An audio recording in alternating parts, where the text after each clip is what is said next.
lecture, we are going to continue our topic of collection of data. Previous lecture में हमने discuss किया था level of measurement of scale. इस lecture में हम प्राइमरी और डाटा के सोर्सेज के बारे में डिस्कस करेंगे. प्रीवियस लेक्चर में हमने डिस्कस किया था इसका मीनिंग क्या होता है. प्राइमरी डाटा का मीनिंग, प्राइमरी डाटा क्या होता है. प्राइमरी डाटा क्या होता है, जब एक इन्वेस्टिगेटर प्रेफर करता है डाटा कलेक्ट करने के लिए, वो डाटा खुद कलेक्ट करता है investigator, that is called primary data. इसके कितने सोर्सेज हैं, इसके 5 सोर्सेज है जिसमें से हम प्राइमरी डाटा को कलेक्ट कर सकते हैं. फर्स्ट हमारा direct personal investigation, second one is indirect oral investigation, third one is information through correspondents, next mailed questionnaires method, and the last one is schedules to be filled by enumerators. First हम direct personal investigation को discuss करेंगे. Direct personal investigation, इसमें क्या होता है. Under this method the investigator personally contacts the informants. Informants वो होते हैं जिसने इनको इन्फॉर्मेशन दी है जब इन्वेस्टिगेटर कलेक्ट करना चाहता है information, and collects the data. This method of data collection is suitable where the field of inquiry is limited. यानी कि ये डाटा कब सूटेबल होगा, जब हमारे नंबर ऑफ पर्सन जो होंगे या जिसके थ्रू हमें डाटा कलेक्ट करना है वो हमारे थोड़े होंगे या उनका लिमिटेड इंक्वायरी होगा, उनका फील्ड जो होगा वो लिमिटेड होगा, और the nature of inquiry is confidential. This method is used when maximum degree of accuracy is desired. ये मेथड हम तब यूज़ कर सकते हैं जब हमें प्रॉपर एक्यूरेसी चाहिए, उसमें एग्जैक्ट चीज़ें चाहिए हमें, उसमें जो डाटा हमने कलेक्ट किया है. But the investigator must be skilful, tactful and neutral. जो इन्वेस्टिगेटर इन्वेस्ट कर रहे हैं data, in case of primary data, वो स्किलफुल होना चाहिए, उसको नॉलेज होनी चाहिए कि कैसे डाटा कलेक्ट करना है, न्यूट्रल होना चाहिए, एंड कोई भी बायसनेस नहीं करना चाहिए, यानी कि कुछ भी उसने अपने अकॉर्डिंग चेंज नहीं करना है डाटा को. That is called direct personal investigation. इसकी मेरिट्स क्या क्या है, यानी कि इस जो डाटा हमने कलेक्ट किया है इसके क्या क्या फ़ायदे हैं डायरेक्ट पर्सनल इन्वेस्टिगेशन के. इसमें जो होगा ओरिजिनल डाटा कलेक्ट किया जाएगा, जो भी आप डाटा कलेक्ट करोगे वो ओरिजिनल इन नेचर होगा. और क्या चीज़ें होगी इसमें, यूनिफॉर्मिटी होगी इन डाटा कलेक्शन. ऐसे नहीं होगा कि आपने एक बार डाटा कलेक्ट किया फिर आप रुक गए. इसमें यूनिफॉर्मिटी होगी डाटा कलेक्शन में. As the data collected are by one person, एक ही पर्सन इसमें डाटा कलेक्ट करेगा, जो इन्वेस्टिगेटर होगा खुद कलेक्ट करता है इसमें डाटा. एंड इसमें फ्लेक्सिबिलिटी भी होती है. Flexibility is in the inquiry, because आप डाटा खुद कलेक्ट कर रहे हो तो आप अपने अकॉर्डिंग क्वेश्चंस को चेंज कर सकते हो जब आप उनसे पूछ रहे हो. Necessary adjustment can be easily made as the investigator is personally present. क्योंकि इन्वेस्टिगेटर उसमें पर्सनली प्रेजेंट है, इसीलिए इसमें कुछ एडजस्टमेंट करी जा सकती है. And next one is promptness of answer is assured. जो आंसर होंगे वो हमें फिक्स मिल सकते हैं, जो इन्वेस्टिगेटर इन्वेस्टिगेशन करते टाइम उनसे क्वेश्चन पुट आउट कर रहा है. नेक्स्ट है एक्यूरेट इन्फॉर्मेशन. जो भी आप इन्फॉर्मेशन ले रहे हो प्राइमरी डाटा के थ्रू, कौन सा सोर्स यूज़ कर direct personal investigation source use कर उसमें जो इन्फॉर्मेशन आप कलेक्ट करोगे वो आपकी एक्यूरेट होगी, बिल्कुल सही होगी. पर्सनल अप्रोच इसमें यूज़ किया जाता है. पर्सनल अप्रोच यानी इन्वेस्टिगेटर इसमें खुद इन्वेस्टिगेट करता है डाटा कलेक्ट करने के लिए, जिससे क्या होगा, कोई भी हर्डल्स क्रिएट नहीं होगी. हर्डल्स यानी कि कोई भी प्रॉब्लम क्रिएट नहीं होगी. जिस टाइप का उसे डाटा कलेक्ट करना है उस टाइप का डाटा कलेक्ट कर सकते हैं. इसकी डिमेरिट्स क्या क्या है. डिमेरिट्स यानी कि इसके क्या क्या फ़ायदे नहीं है. डायरेक्ट पर्सनल इन्वेस्टिगेशन को हम कब कब यूज़ नहीं कर सकते. फर्स्ट है, this method of investigation is very costly. ये जो मेथड होगा कॉस्टली हो जाता है थोड़ा, बिकॉज जो एरिया होगा, फील्ड होगी, वो लिमिटेड भी होगी, और उसमें एक्यूरेट डाटा जो होगा या ओरिजिनल डाटा हम कलेक्ट करते हैं, दैट्स वाई ये कॉस्टली हो जाता है एंड रिक्वायर्स मोर टाइम. ज़्यादा टाइम भी कंज्यूम हो जाता है. Second one is personal biasness में चेंज द रिजल्ट. अगर किसी पर्सन ने थ्रू प्राइमरी डाटा के थ्रू डाटा कलेक्ट कर रहा है, देन पर्सनल बायसनेस जो होगी उसकी, या फिर यानी कि खुद के अकॉर्डिंग वो चेंज अगर करता है, देन क्या होगा, रिजल्ट में चेंज आ सकता है, जिसमें डाटा क्या होगा, एक्यूरेट नहीं होगा. Next one is this method is not suitable where the scope of inquiry is large. ये मेथड कब सूटेबल नहीं होगा, जब हमने पढ़ा था कि ये मेथड सूटेबल कब होगा, जब लिमिटेड फील्ड होगा या फिर इंक्वायरी जो होगी लार्ज प्लेस पे नहीं होगी. इसीलिए इसमें ये बोल रखा है ये सूटेबल नहीं होगा जब लार्ज स्कोप पे हमें इंक्वायरी करनी है. Next one is poorly trend investigator में स्पॉइल द एंटायर वर्क. अगर जो इन्वेस्टिगेटर है उसको स्किलफुल नहीं है, उसको नॉलेज नहीं है कि इन्वेस्टिगेशन कैसे करनी है, देन जो भी उसने डाटा कलेक्ट कर रखा है वो प्रॉपर नहीं होगा. प्रॉपर नहीं होगा तो क्या होगा, हमारा जो रिजल्ट है वो स्पॉइल हो सकता है, ख़राब हो सकता है. इसकी सूटेबिलिटी कहाँ होगी. सूटेबिलिटी मीन्स कहाँ कहाँ ये जो होगा डायरेक्ट पर्सनल इन्वेस्टिगेशन सोर्स कहाँ कहाँ सूटेबल हो सकता है. वहाँ फर्स्ट ऑफ ऑल जहाँ स्कोप जो होगा इंक्वायरी का लिमिटेड होगा. डिटेल में स्टडी जहाँ नीड होगी, क्योंकि जैसे आप फॉर एग्जांपल हम लेके चलते हैं, एक क्लास में 20 स्टूडेंट्स हैं, 20 स्टूडेंट्स का हमने पर एक स्टूडेंट्स को हमें रिकॉर्ड चाहिए उसका. तो इन्वेस्टिगेटर गया खुद, मान लो आप गए, आपने हर एक पर्सन से इन्फॉर्मेशन ली, उसका नेम, एड्रेस, उसमें आपको क्या होगा, सूटेबिलिटी होगी, डाटा जो होगा ओरिजिनल इन नेचर भी होगा, पर वो उसमें टाइम कंज्यूम हो रहा है. इसलिए इसने बोला है where detail study is required. जब आपको डिटेल स्टडी की नीड होती है तब आप ये मेथड अप्लाई कर सकते हो. Then where secrecy of data is desired, जहाँ पर आप सीक्रेसी रखना चाहते हो. Where degree of accuracy is required, accuracy means जहाँ डाटा आपको बिल्कुल एग्जैक्ट चाहिए वहाँ पर. नेक्स्ट हमारा मेथड आता है, सोर्स आता है indirect oral investigation.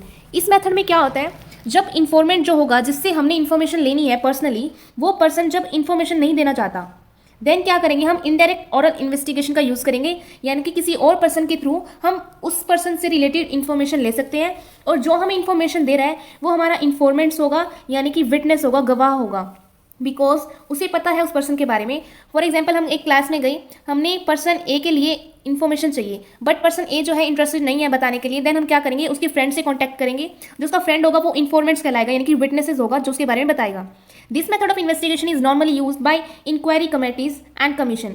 Inquiry committees और कमीशन के द्वारा इसका मेथड का यूज होता है. इसमें क्या ध्यान रखना है आपको, care must be taken that जो इन्फॉर्मेंट्स होगा वो पहले से डिसाइड नहीं होना चाहिए. Possess facts of the problem, यानी कि उसको नॉलेज होनी चाहिए उस पर्सन के बारे में जिसकी हमें इन्फॉर्मेशन चाहिए. कैपेबल हो एक्सप्रेस करने के लिए, करेक्टली अच्छे से एक्सप्रेस कर सके वो बात को. इस मेथड में भी उसकी जो इन्वेस्टिगेटर की है स्किल की इंपॉर्टेंस है, उसे पता होना चाहिए डाटा कैसे कलेक्ट करना है. ये हमारा है इनडायरेक्ट ऑरल इन्वेस्टिगेशन. इसकी मेरिट्स डिमेरिट्स देख लेते हैं. फर्स्ट इसकी मेरिट है, this method saves time money and labour. इस मेथड में क्या है, अगर पर्सन जो है जिससे हमने इन्फॉर्मेशन लेनी है वो पर्सन इंटरेस्टेड नहीं है कि मुझे इन्फॉर्मेशन नहीं देनी, देन क्या होगा, हम किसी और पर्सन के थ्रू अपना जो होगा इन्वेस्टिगेशन कंप्लीट कर सकते हैं, जिसमें क्या होगा, हमारा टाइम सेव होगा, मनी एंड लेबर भी. Second one is, it is not feasible to collect correct information from the affected party. जो ये मेथड होगा वो मोस्ट सुटेबल कब होगा, in those cases where either it is not feasible to contact the affected person. यानी कि तब suitable होगा जब हम उस ए पर्सन जो था हमारा जिससे हमने इन्फॉर्मेशन लेनी थी वो हमारा उसके कॉन्टैक्ट में नहीं होगा. Third one is, this method is free from the bias of investigator and informants. यानी कि जो इन्वेस्टिगेटर होगा उसकी कोई भी पर्सनल चीज़ों से ये फ्री होगा ये मेथड, और इन्वेस्टिगेटर की इन्फॉर्मेंट्स और इन्वेस्टिगेटर दोनों की बायसनेस इसमें नहीं होगी. यानी कि जो ये मेथड होगा, पक्षपात जो होता है उसे हम बायसनेस बोलते हैं, उससे फ्री होगा. इसकी डिमेरिट्स क्या क्या है. फर्स्ट डिमेरिट है इसकी, the biasness of the informants may affect the investigation. अगर इन्फॉर्मेंट्स है यानी कि जिससे हमने इन्फॉर्मेशन लेनी है, अगर उसकी बायसनेस अफेक्ट कर सकते हैं हमारे इस मेथड को, अगर वो फील करता है कि मुझसे नहीं पूछा गया डाटा. सेकेंड है, ability of investigator to obtain the correct information may affect the investigation. अगर इन्वेस्टिगेटर है करेक्ट इन्फॉर्मेशन लेना चाहता है, देन उसकी इन्वेस्टिगेशन पे कुछ फर्क पड़ेगा एबिलिटी में. Third one is the investigator में बी ब्रीबर्ड, यानी कि जिसे हम घुसखोर भी बोलते हैं हिंदी में. इन्वेस्टिगेटर वो भी हो सकता है इस मेथड के थ्रू, कोई भी बात को छुपा सकता है. ये था हमारा indirect oral investigation method.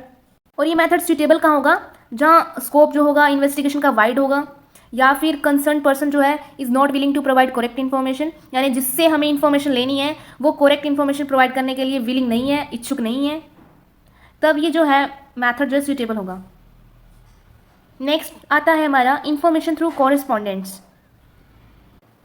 Information through correspondents में under this method the investigator appoints local agent. जो इन्वेस्टिगेटर होगा वो एक एजेंट्स अपॉइंट कर देगा अलग अलग पार्ट्स में फील्ड में इंक्वायरी करने के लिए. वो जो अपॉइंट कर रखे उसने एजेंट्स या कॉरेस्पॉन्डेंट, वो उनको इन्फॉर्मेशन भेजेगा इन्वेस्टिगेटर को, किस पर्पज़ पे, कोई स्पेसिफिक इशू पे या रेगुलर बेसिस पे इन्वेस्टिगेटर को सेंड करेगा. This method is generally adopted by various television news channel. ये जो मेथड है टेलीविजन न्यूज़ चैनल वाले या न्यूज़पेपर वाले वो ज़्यादा यूज़ करते हैं रेगुलर बेसिस पे. जो government agency also use this method to collect information about price agriculture products का, इनके बारे में इन्फॉर्मेशन कलेक्ट करने के लिए गवर्नमेंट एजेंसी भी इनका यूज़ करती है इस मेथड का. जो मेथड का नाम है हमारा information through correspondents. This method is comparatively cheap. ये मेथड जो है चीप है, सस्ता है. Yields quick result over a wide area. फटाफट हम इसमें रिजल्ट ले सकते हैं वाइड एरिया के थ्रू. इसकी मेरिट्स है हमारी, this method requires less time and labour. इस मेथड में ज़्यादा टाइम और लेबर की नीड नहीं होती. इन्फॉर्मेशन आर कलेक्टेड क्विकली, जल्दी से इन्फॉर्मेशन कलेक्ट हो जाती है. This method can be use to collect information over wide area, यानी कि वाइड एरिया के थ्रू ज़्यादा से ज़्यादा एरिया कवर करके हम जल्दी से इन्फॉर्मेशन ले सकते हैं कम टाइम में कम मनी में. डिमेरिट्स क्या क्या है, यानी कि क्या क्या इसके फायदे नहीं है. ओरिजिनल डाटा जो होगा एक्यूरेसी नहीं होती उस डाटा में, जो भी आपने डाटा कलेक्ट करा है इस मेथड के थ्रू, कॉरेस्पॉन्डेंस मेथड के थ्रू अगर डाटा कलेक्ट किया गया है. The reliability of information under this method depends upon biasness of correspondence. Biasness वही जो पक्षपात अगर नहीं होगा इस मेथड में तो उसकी रिलायबिलिटी उसी पे डिपेंड है. अगर इन्वेस्टिगेटर ने जो एजेंट्स अपॉइंट कर रखे हैं उसमें कोई बायसनेस नहीं होगी. Next one is detail study of subject is not possible under this method. Detail में हम कुछ नहीं जान सकते इसके बारे में। सुटेबिलिटी कहाँ होगी?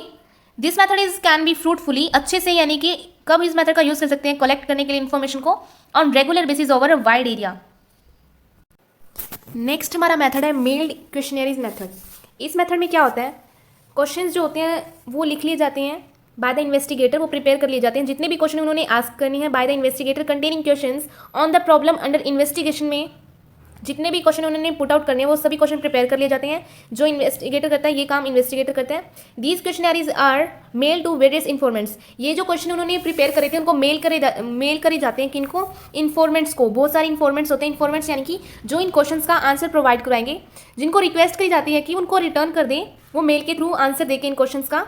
कवरिंग लेटर भी उनके साथ अटैच किया जाता है, जिसमें क्या लिखा होता है? एक स्पेसिफिक डेट से पहले उनको रिप्लाई देने के लिए बोला जाता है उस कवरिंग लेटर के अंदर। The informants are given assurance. Informants का जो इन्फॉर्मेंट्स यानी कि जिन्होंने आंसर देना है वो एश्योरेंस यानी कि विश्वास दिलाते हैं that the information send by them kept confidential. Informants को विश्वास दिलाया जाता है जो भी वो आंसर देंगे, इन्फॉर्मेशन देंगे, उनके द्वारा जो सेंड की जाएगी वो उनको कॉन्फिडेंटल रखेंगे, यानी कि इन्वेस्टिगेटर उसको स्प्रेड आउट नहीं करेंगे उस इन्फॉर्मेशन को। This method is widely use to yield good result. इसको गुड रिजल्ट लेने के लिए इन्वेस्टिगेशन का ये मेथड तब यूज किया जाता है। इस मेथड के हम देख लेते हैं मेरिट्स क्या क्या है। मेरिट साइंस की this method can be use to cover a large area. Large area में इस मेथड का यूज किया जाता है। This method of collecting information is less expensive, यानी कि महंगा नहीं है, चीप है। The information in this method is original. Original nature की होगी इन्फॉर्मेशन, जो भी होगी एक्यूरेट होगी as it is filled by the informants themselves. Because original इसलिए होगी, एक्यूरेट इसलिए होगी क्योंकि इन्फॉर्मेंट होंगे वो खुद इसको फील कर रही है, मेल के थ्रू उनके आंसर दे रहे हैं क्वेश्चंस के जो कि इन्वेस्टिगेटर ने आस्क किए थे।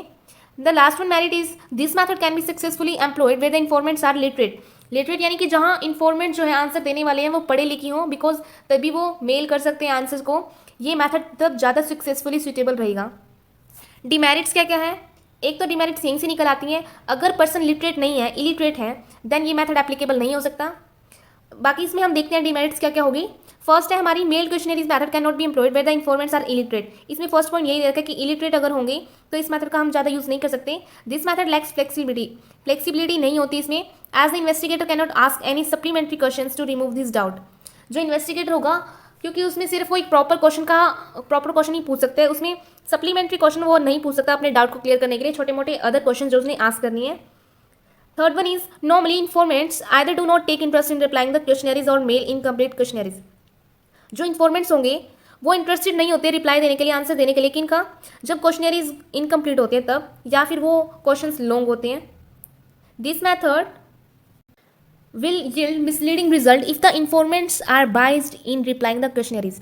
जो इन्फॉर्मेंट्स होंगे जो इन आंसर हमें दे रहे हैं मेल के थ्रू, अगर बाइज्ड फॉर्म होगी उनमें, देन ये मेथड एप्लीकेबल नहीं हो सकता।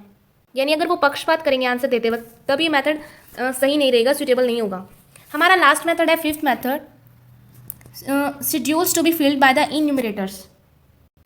Under this method, which is our last method of primary data, they contact the informants and the information filled by them in schedules. इस मेथड में जो है enumerators अपॉइंट किए जाएंगे एरिया वाइज, जो क्या करेंगे?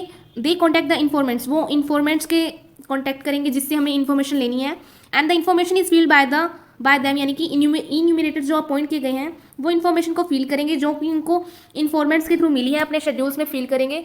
द इन्यूमिनेटर शुड बी ऑनेस्ट, वो ऑनेस्ट होने चाहिए, टेक्टफुल होने चाहिए, बिकॉज वो अलग अलग डिफरेंट टाइप के पीपल से डील करने वाले हैं, अलग अलग नेचर होगा डिफरेंट पीपल का। They must be fully convergent with the purpose of inquiry. जो भी उनका पर्पज होगा इंक्वायरी करने के लिए वो उससे फुली अवेयर हो, उन्हें पता हो उन्हें क्या इंक्वायरी करनी है। This method is normally employed by the research agency. Research agency जिन होती है वो मैथड ज़्यादा अप्लाई करती है इन्यूमिनेटर्स वाला। इन्फॉर्मेशन जो भी इससे रिसीव होगी वो कंप्लीट होगी एंड रिलायबल भी होगी, यानी विश्वसनीय है। This method is superior to mailed questionnaires method which can be employed where the informants are literate.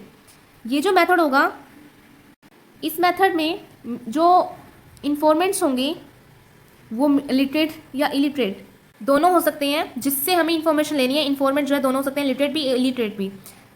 इसकी मेरिट्स देख लेते हैं क्या क्या है। मेरिट्स है information can be collected over large area. Large area के थ्रू हमें इसमें इन्फॉर्मेशन कलेक्ट कर सकते हैं। Information collected under this method is more reliable. हमने देखा कि लार्ज एरिया से जितनी भी हमें इन्फॉर्मेशन मिली है इन्यूमरेटर्स के अपॉइंट करने के बाद वो रिलायबल होगी, एक्यूरेट होगी। शेड्यूल्स में जो भी क्वेश्चन फिल किए जाएंगे बाय द इन्यूमरेटर्स देमसेल्फ, वो खुद फील करते हैं, so there is no fear that schedules to be incomplete, इसलिए कोई भी फियर नहीं होगा कि शेड्यूल जो है इनकम्प्लीट होगा।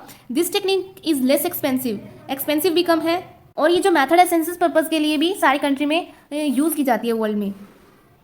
डिमेरिट्स क्या क्या है, यानी कि इसके मेथड के फायदे क्या क्या नहीं है। This method of data collection involves more time and huge money, इसमें ज़्यादा टाइम लगता है इस मेथड को यूज़ करते टाइम। सिलेक्शन ऑफ क्वालिफाइड इन्यूमरेटर्स, इसमें जो है इन्यूमरेटर्स जो है क्वालिफाई होना असेंशियल है, बट जो है इन्फॉर्मेंट्स यानी जिससे हमें इन्फॉर्मेशन लेनी है वो लिटरेट और इलिटरेट दोनों हो सकते हैं, पर जो है इन्यूमरेटर्स है वो क्वालिफाइड होने चाहिए, ट्रेनिंग दी जानी चाहिए, जो कि एक डिफिकल्ट जॉब है, यानी कि काफ़ी मुश्किल आ जाती है इस काम को करने के लिए। The information is bound to be misleading if suitable enumerators are not available, अगर अच्छे इन्यूमरेटर्स अवेलेबल नहीं है देन इन्फॉर्मेशन जो होगी वो मिसलीडिंग हो सकती है, वो सही नहीं होगी।